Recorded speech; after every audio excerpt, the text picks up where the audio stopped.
నీ కుమారుల కోసం నువ్వు ఎన్నో త్యాగం చేసి ఉంటావు. నీ కుమార్తె కోసం ఎన్నో త్యాగం చేసి నువ్వు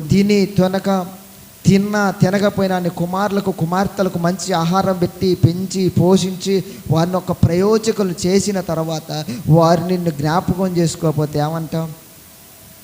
చెడబుట్టిండు, నన్ను జ్ఞాపకం చేసుకోవట్లేదు, కనీసం నాకు ఒక ముద్ద పోబెట్టట్లేదు, కనీసం నేను ఇన్ని కష్టాల్లో ఉంటే నన్ను చూడట్లేదు, దుర్మార్గుడు, నీచుడు అంటాం. ఎందుకు? నువ్వెంతో సహాయం, నువ్వెంతో త్యాగం చేశావు. అలాంటి త్యాగం విలువ అతని తెలియలేదని నువ్వెంతగానో వేదన పడతావు.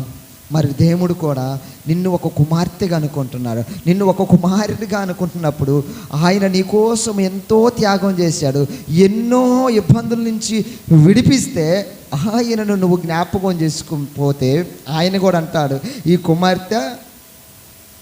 కుమార్తె కోసం నేను ఎన్నో త్యాగం చేశాను, ఎంతో కష్టపడ్డాను, ఈ కుమారుడి కోసం ఎన్నో మేలు చేశాను.